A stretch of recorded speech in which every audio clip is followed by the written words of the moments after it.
I've been doing my job for many years now. For context, I'm a sort of a handyman, I guess you could say. I do pretty much anything you can think of. Working on houses, fixing things up, cleaning up messes, installing things. My rates are very competitive, which usually means I get steady business. It's not glamorous, but I make enough to get by. It's also the only job I've been able to do without going insane all these years. Plus, by now, I have a ton of experience to deal with anything that comes my way. Had a client recently though. This is one that actually genuinely made me consider quitting. Given what I've told you so far, that really means something. Started like any regular ass job. I got a call a couple of weeks ago.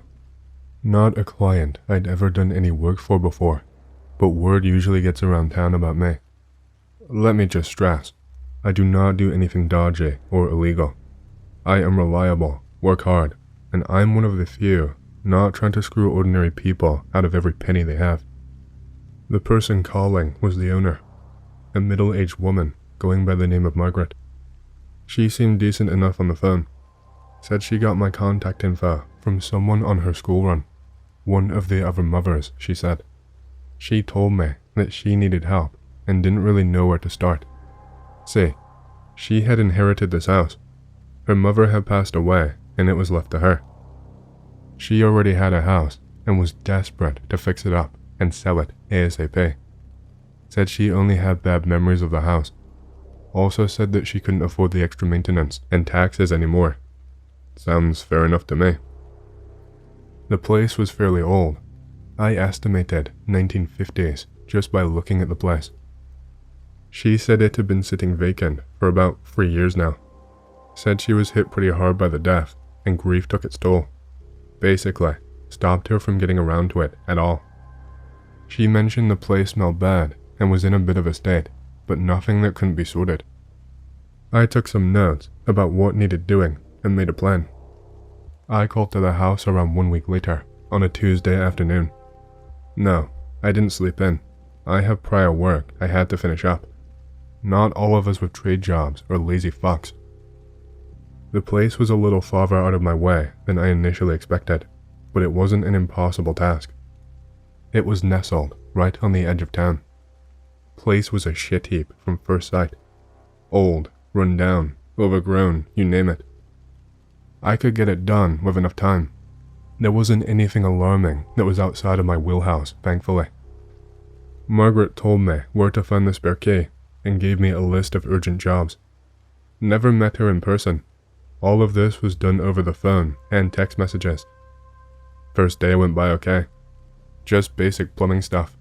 Also replaced a few tiles and fixed a couple of windows. I like to get my stuff done alone if possible. Any extra manpower means higher costs for me and the customer, so I only employed it when necessary. The house was quiet though. Like, yeah, obviously, it was abandoned, but I mean, too quiet. Hard to explain, but it seemed slightly off. The atmosphere just had this oppressive quality to it, like the house was holding its breath and getting ready to spew on me. I just chalked it up to my imagination. The second day on the job was when things kicked off into Strangeland. I was tooling away in the basement, just working on fixing some crappy old pipes. I found something I was not expecting. It was a small, old chest, resting under some floorboards. Old lady must have wanted to keep some secrets from her family. The thing was dusty and rusted. It immediately made me feel anxious. The hinges were covered in years of grime. I almost didn't want to open it. It creaked open when I pulled it. I was expecting maybe something stupid like a porn stash, but no. Photos, some papers, some old trinkets. There was a smaller box inside, a little lockbox. The padlock was completely broken. I decided to pry it open with my tools. A bundle of old, brittle letters was what awaited me. Weird place to hide something like this. Why go to all the trouble instead of under your bed or something? I started reading through what was still legible. Lots of cryptic messages, things I didn't really understand, talking about drops and lists of coordinates along with a series of codes, all structured like M2C3-119, that kind of thing. Just all different notes too. Weights, dimensions, country of origin. I don't know if she had some shipping company or what. I noticed something else scrawled on one of the letters, over the top of something else. It seemed to be the most recent thing. If you find this, burn it. Don't let them see you. Going senile in her old age maybe, and hallucinating people out to get her. I really did try to shake it out of my mind, but I could not stop thinking about it. It was incredibly strange. I wish that was the end of it, but the next few days got weirder. I started to hear noises while I was working. Footsteps coming from upstairs, from the basement. Any room I was not in, I would start to hear things. I never dared to go check when I heard them. It was a decently sized place, so it could easily have been a squatter moving around, I suppose. Not worth the risk being bitten and infected by some feral junkie. I tried locking every door and window on days when I was working, but the noises still persisted. There is absolutely no way anyone could have gotten in. I noticed the back door open one time. I locked it. I double and triple checked it, but it was wide open. I just went home that day. Sometimes, when stripping the old, yellowed wallpaper, I would notice strange markings. Just weird scribbles that didn't mean anything to me. I was becoming more and more creeped out. I think it was maybe my 4th day working on the house. It just got worse. I was upstairs, inspecting and working on one of the bedrooms, the window specifically. They were coated in some kind of weird, congealed substance all around the edges where they were sealed. I had just turned around to take a break, and I noticed something. Right in the corner of the room, tucked away. Now, this was the smallest room in the house, and its layout was the oddest I had ever seen in all my years working. You walk in, and there is almost immediately a wall, only about 15 inches or so wide, that curves around. It creates this almost alcove-like entrance. It was all wallpapered up. Come to think of it, this wallpaper was almost new. There was something beneath it.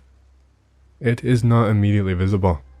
You'd think it would be, that someone would notice it, since it is the first thing you see when you walk in. But I guess the room layout just distracts you and takes your attention away from it. It was the faint outline of a door. Not a full one, more like a small hatch hidden underneath the wall. My heart actually skipped a beat. How had I not noticed? I couldn't just leave it. I was being paid to fix this place up. I had to know what it was. It was basically part of my job, right? That is how I psyched myself up anyway. I pried at the edge of the wallpaper and found whatever this hatch/entrance thing was. It led to a narrow crawl space, incredibly narrow. I could barely fit my admittedly out-of-shape frame through it. My gut told me to stop and to leave it alone, but I just couldn't. I crawled inside just far enough to see what was on the other side. That is when I saw the worst thing in all of my years on the job. There, in the far corner of the crawl space, was a pile of old, yellowed bones. They were fucking human bones. I got the urge to vomit right then and there. I got out and ran my ass back to my van. I locked the door, hid the key where I had been told to leave it, and drove straight home. I sent a text to Margaret. I apologized profusely, but told her that she needed someone with more expertise to fix the place up. I did not mention the bones directly. I did not want to freak this woman out. I just told her to contact the authorities and have them help her deal with the situation. I gave just enough detail to ensure that she would not want to go and investigate alone and have to see what I saw. About 3 days went by without a text back. I decided to give her line a call, just to see if she was okay. Fuck. I felt like I needed therapy ASAP. She did not answer. The line was disconnected. The phone, it was no longer in service. I tried to do some investigating, but I could not find any evidence of any Margaret owning that property. No history of inheritance or prior ownership. I did not call the police. She knew my name, my home, all of my details. She knew exactly where to find me. The fucking back door being wide open. The sounds in the house. Just thinking about it made my stomach churn. I wanted nothing to do with it. I don't even want to know what the fuck was going on with that place. First time posting, so I will start out trying to greentext. Be me, 14 years old. Friend giving away his cat because of his dogs. Mom says we can take it in as long as it stays in the barn. Mom is obsessed with the idea of having barn cats. We had 3 blue heelers at the time who hunted cats. Cat gets put in the barn on the night we brought it home. Wake up the next day to see the remains of friend's cat torn to several pieces. Bury the poor animal and go to school. Same friend who gave me the cat comes over to stay the night for the weekend. Brings his buddy along with him. So there's the 3 of us in my room around midnight, just shooting the shit, laying down and starting to doze when we hear the sound of a cat meowing outside my window. It is incredibly loud. Not any different than a regular meow, other than the intense volume. It is so loud that it wakes up friend 2 from his sleep. Friend 2 is a pussy, by the way. We start to joke about it being friend 1's cat. Friend 2 is getting spooked. Then we hear a meow from the closet. Then the window again. Then both at the same time. We check closet. It is obviously empty. While we search the closet, we hear another meow from under the bed, and then the corner of the ceiling. All at once, all 4 locations are meowing. We grab little, shitty shopping mall daggers, then rush out of the room. The meowing stops, and it never happens again. Not too spooky, and honestly, I would have played it off as a bad dream or a late night hallucination if it wasn't for the fact that I shared that experience with 2 other people. Visiting friend 1 at his house. We are both pretty outdoorsy and adventurous, so we often explore the creek that runs through the city. Friend 1 likes to make small fires in the creek on some of the floating rocks in the water. On one occasion, I get spooked for no apparent reason and begged him that we leave. It was pitch black outside, and my gut instinct decided that I was leaving.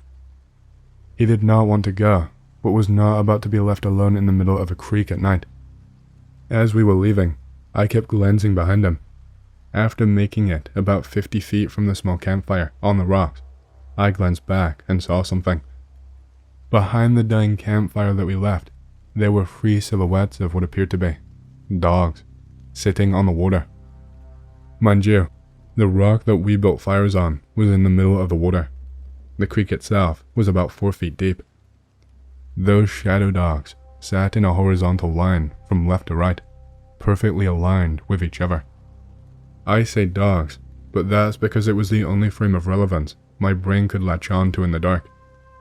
It was either 3 burly men kneeling in perfect formation in a line on top of the water, or 3 large dogs.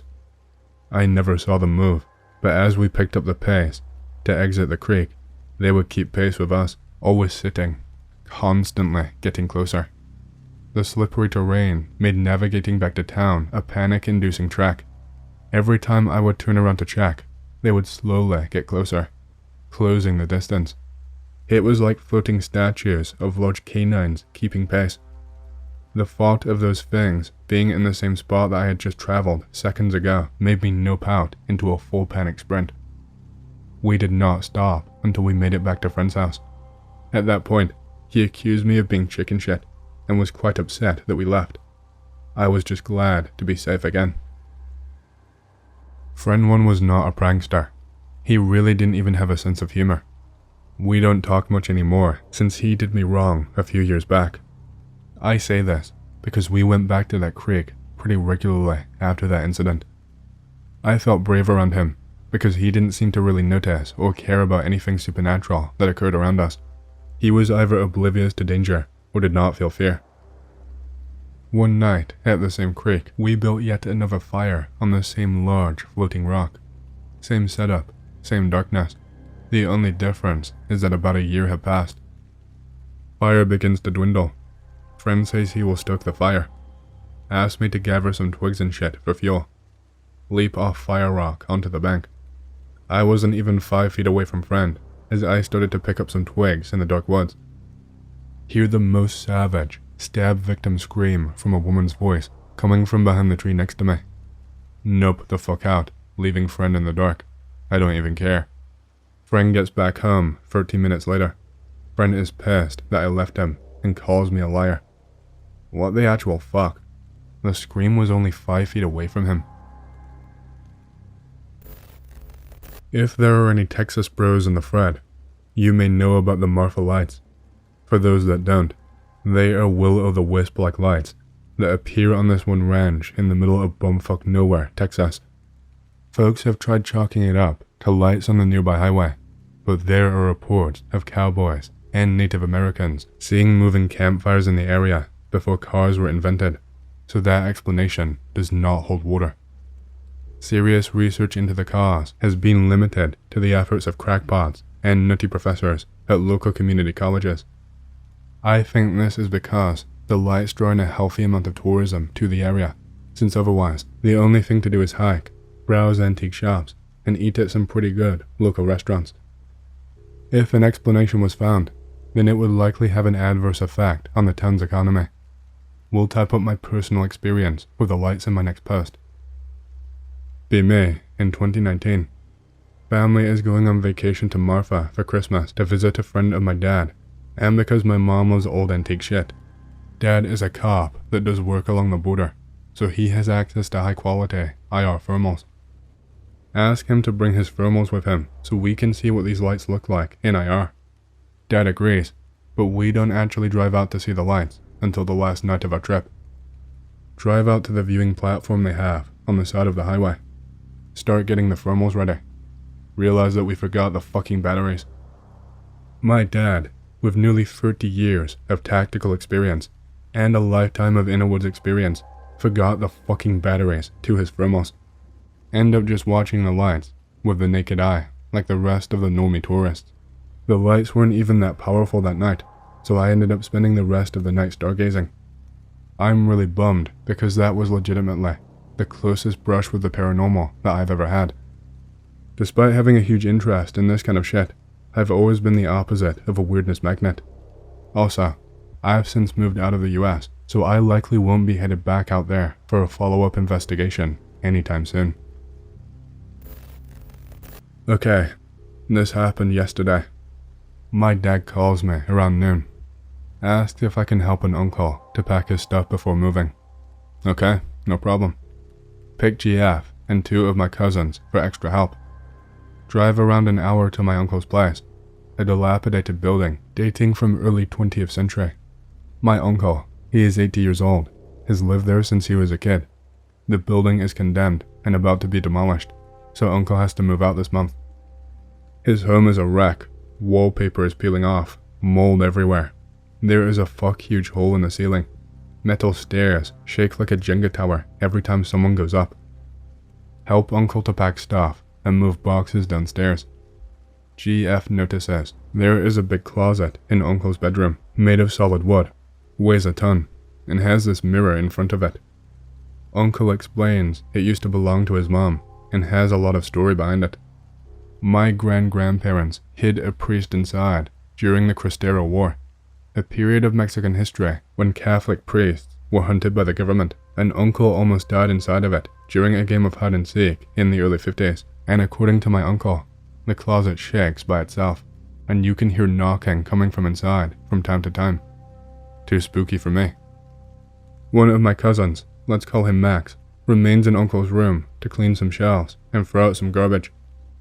Me and my GF go to another room to pack up a few piles of old magazines and souvenirs gathered by my uncle during his youth. 10 minutes later, there is a loud crash coming from uncle's room. Max comes running like hell, says there is something inside the closet. Apparently, it shook so violently the mirror broke. Uncle comes up and asks if we are okay. Apologize, because Max is a moron and he broke the mirror. Max denies it, saying it was something from inside. Uncle says, I believe you. Go to his room. The mirror fell off. There are no glass shards on the floor. It was not fragmented in pieces. It just fell off. Max says it shook and the mirror fell off. Uncle smiles and says, that fucker doesn't want to leave. There is a clearly audible thump coming from the closet. Nope. Pick related. It's the closet. Be 6 years old. Be in Tulsa, Oklahoma at the time. Playing in my friend's front yard. Big old red truck with a cab pulls up and rolls down the window. Yells to me, hey kid, wanna come over to my place? It's so much fun there. Lots of things to play with. Some other kids are there too. Proceeds to show me pictures of him with a girl, about 4 to 5 years of age, playing dress up together. Pictures show them in different costumes. Stranger danger. Friend's dad comes around the corner. Immediately knows what's up and starts sprinting at the car, cursing up a storm. Guy speeds away. Don't get license plate number. To this day, I don't know if that guy ever got caught or what the fuck happened to him. At the time I just thought the guy was being nice. Now I look back and it gives me chills. Be me in a clothing store. Mom leaves me to browse the kids section while she buys stuff. Sit down in aisle and read book instead.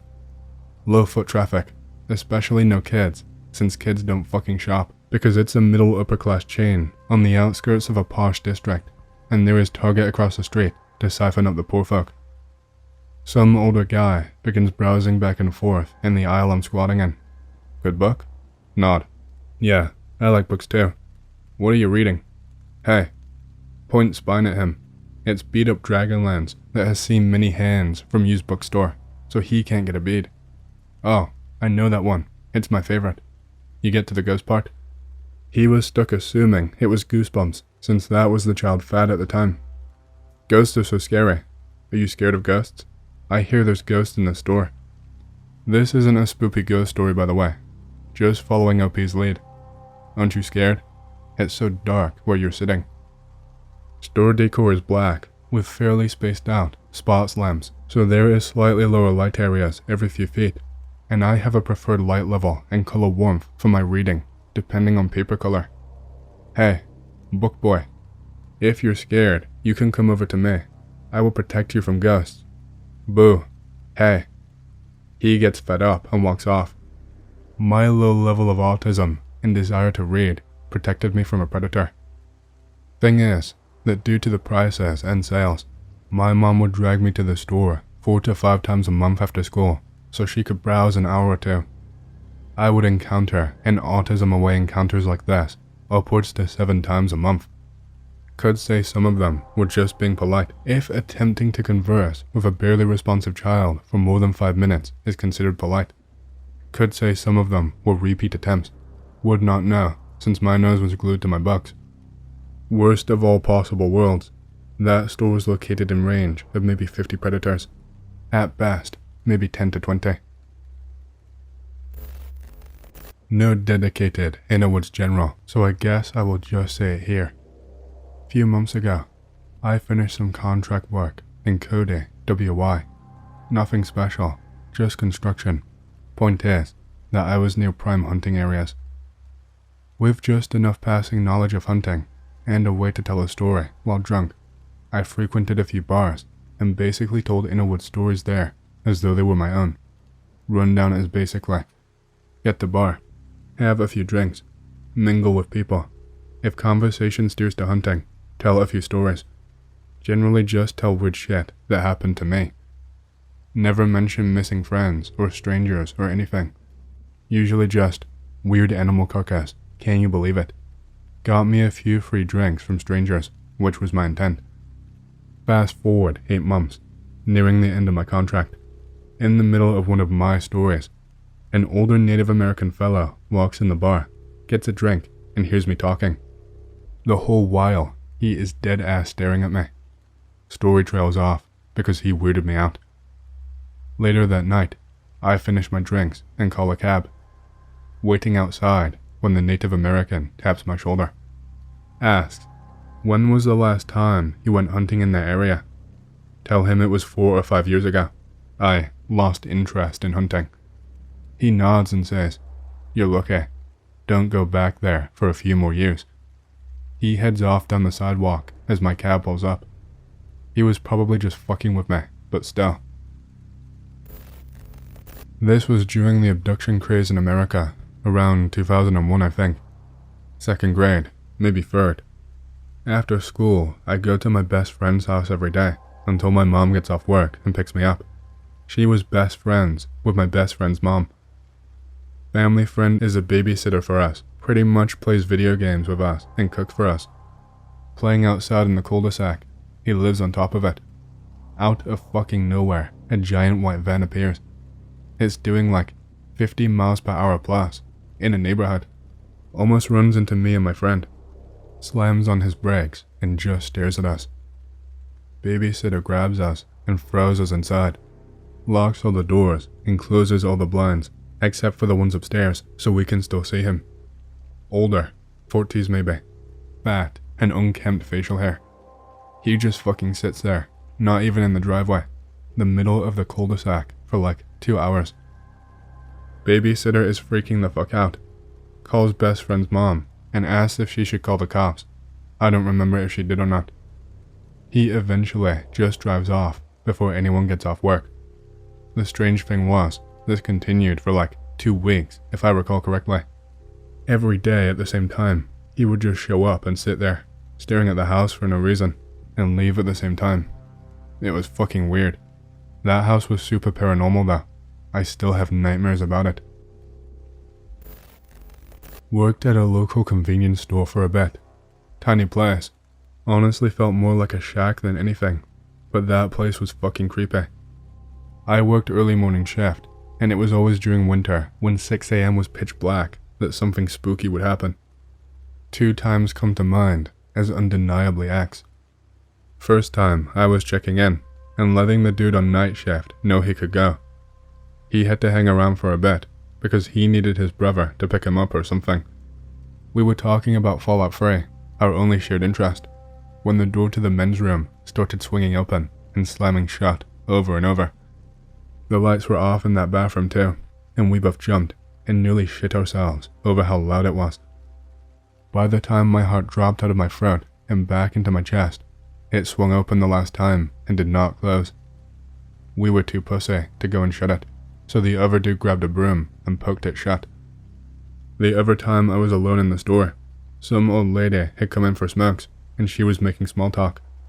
I wasn't really paying much attention. I just listened to her ramble on about whatever shit old ladies talk about while I was getting the brand that she wanted from under the counter. While I was crouched down, looking for her Newports, I heard her gasp. I stood up to ask what the problem was, and then I saw it. We had a small display of sunglasses by the door, and no shit, it was fucking floating, like 2 to 3 feet off the ground.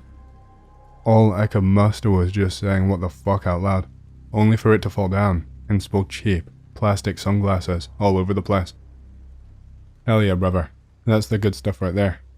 When I was a kiddo, me and the other boys at school went into a locker room, and there was a locker that stood about the regular height of any ordinary locker, but it was actually 4 small lockers stacked up, and each of the doors was opening and closing one after the other. We all watched with amazement/curiosity, because it was legitimately paranormal. This couldn't have been the wind or any other stupid explanation. We also had previously played Bloody Mary in that bathroom, but nothing happened that particular day. Whatever we invited into that bathroom lingered around for a while. Reminds me of something else that happened at the convenience store, although this was a lot more minor than the other 2 times. There is a few cabinets behind the counter where we keep over-the-counter medicine like Tylenol and Benadryl. We kept them there because people would just empty the bottles and put them back on the shelf when they were on display. But either way, I was stocking them. Night shift dude was supposed to do it, but I guess he forgot. But as I bent over, 2 bottles of Advil rolled out and the cabinet shut very slowly. I did not bring it up as a story because that cabinet in general was old as shit and the doors would always just drift shut. There was another time when, According to night shift guy, he came into work. The cabinets were wide open, with the bottles of aspirin neatly arranged in a circle on the counter. No one had been in the store, and the last person to cover the counter was me, and I had clocked out, closed the store, and went home by the time he showed up there.